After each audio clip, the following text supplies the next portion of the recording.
안녕하세요. 오늘은 하이퍼레저 패브릭의 이벤트에 관련된 내용을 한번 알아보도록 하겠습니다.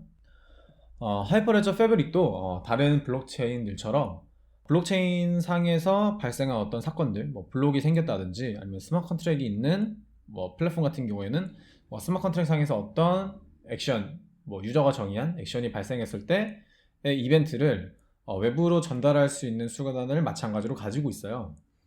대표적으로 이더리움 같은 경우에는 스마트 컨트랙 안에서 발생한 이벤트나 블락이 생긴 이벤트에 대해서 뭐 웹소켓을 사용해서 이벤트를 뭐 주기적으로 전달받을 수도 있고, 아니면은 폴링 형식으로 RPC 콜로 이벤트를 뭐 계속 물어보는 형식으로도 물어볼 수가 있고요.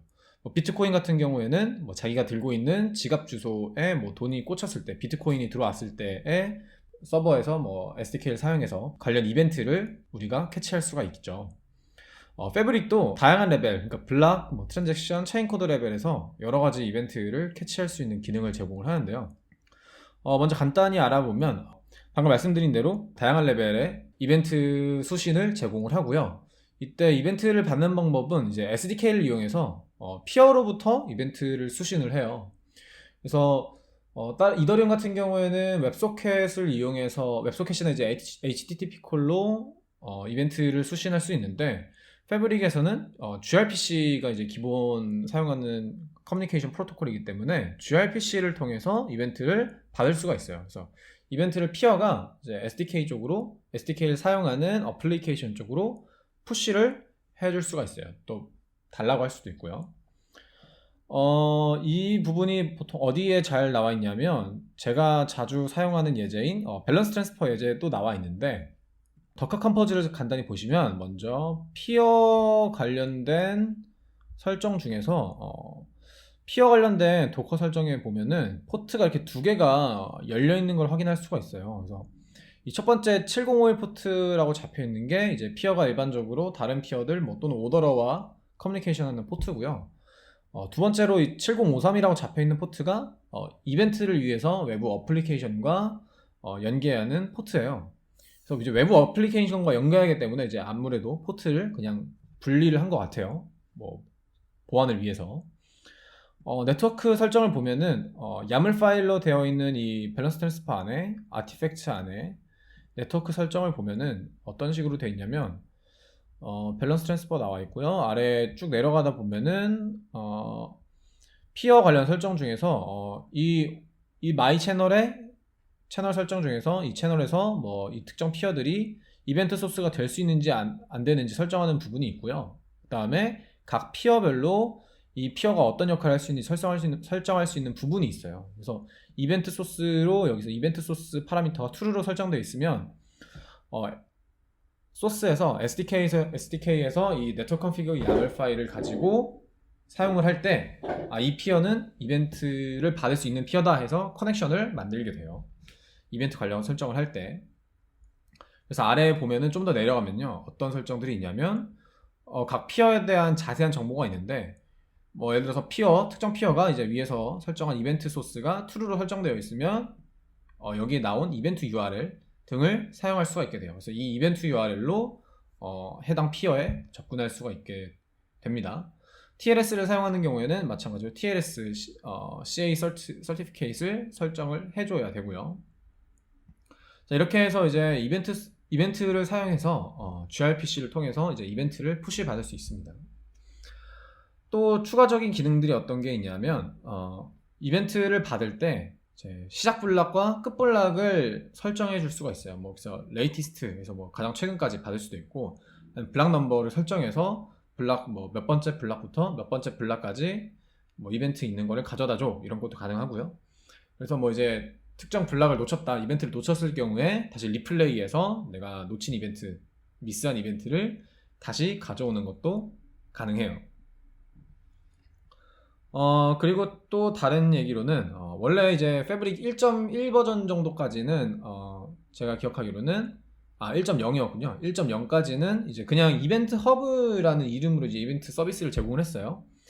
이제 그때는 뭐 이제 이벤트를 받을 때 그냥 연결되어 있는 피어에서 뭐 어떤 채널에 상관없이 막 블락을 약간 정렬되지 않은 상태로 막 받았던 것 같아요, 제 기억에. 근데 그러니까 채널에 관계없이. 근데 이제 최근에 생긴 이제 1.1 이후에서는 채널 베이스드 이벤트라고 해서 SDK에서 해당 채널에 관련된 정보를 주면은 그 채널에 관련된 이벤트만 내가 SDK가 받아올 수가 있어요. 그래서 좀 더 이제 어플리케이션 입장에서는 데이터를 관리하기가 좀 편해졌다라고 할 수가 있을 것 같아요.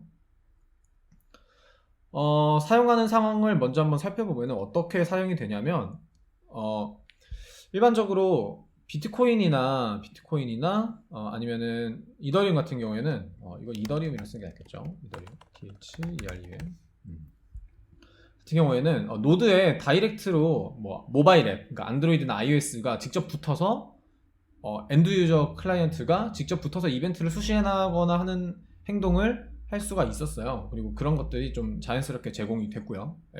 뭐 이제 안드로이드 라이브러리도 있고 뭐 자바스크립트 라이브러리도 잘 돼 있고 뭐 iOS에서도 뭐 큰 문제 없이 할 수가 있고요. 그런데 패브릭은 기본적으로 아직까지는 그렇게 완전한 탈중앙화 형태는 아니에요. 그러니까 이게 엔터프라이즈 솔루션형 블록체인이기 때문에 기본적으로 패브릭의 컴포넌트와 그 엔드 유저의 클라이언트, 뭐 모바일 앱이든 웹이든 됐건 가운데에 서버가 하나는 있어야 되고요. 이때 이 친구가 이제 패브릭 SDK를 들고 있는 거죠.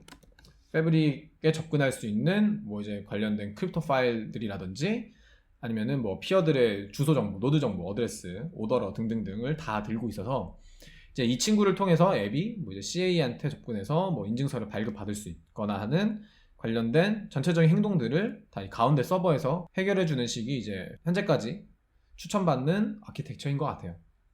블록체인의 이벤트를 사실 앱이 다이렉트로 전달받을 수도 있겠지만 지금은 패브릭에서는 그런 아키텍처가 추천받는 아키텍처는 아닌 상황이기 때문에 이 서버가 이제 피어로부터 이제 gRPC 연결을 통해서 이벤트를 수신을 하고요. 이제 서버는 이제 그 이런 이벤트들을 기록해 놨다가 이제 필요한 시점에 앱한테 뭐 푸시를 해준다든지 웹소켓을 사용해서 커넥션 한다든지 뭐 여러 가지 방식으로 앱과 상호작용할 수 있게 되겠죠.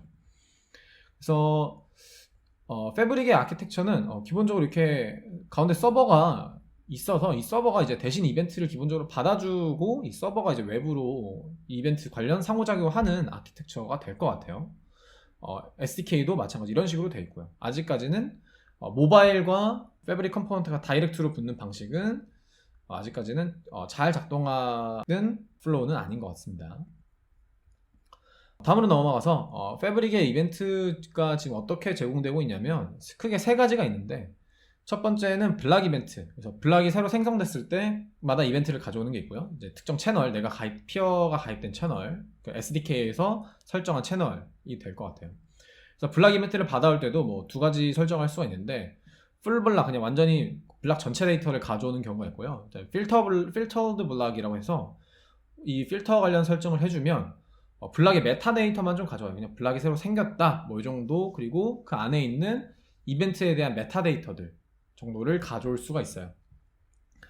중요한 거는 필터드 블락을 통해서 가져오면은 이벤트에 있는 페이로드를 안 가져와요. 그러니까 어떤 이벤트가 발생했는지는 알 수 있는데 그 이벤트 안에서 이제 받고 싶은 정보들이 있잖아요. 뭐 예를 들어서 토큰을 뭐 몇 개를 누구한테 줬다 이런 디테일한 정보들은 가져오지 않거든요. 그래서 풀 블락 이벤트로 가져오는 게 좋다. 아니면은 뭐 필터드는 이용하지 않는 게 좋다. 될 것 같아요.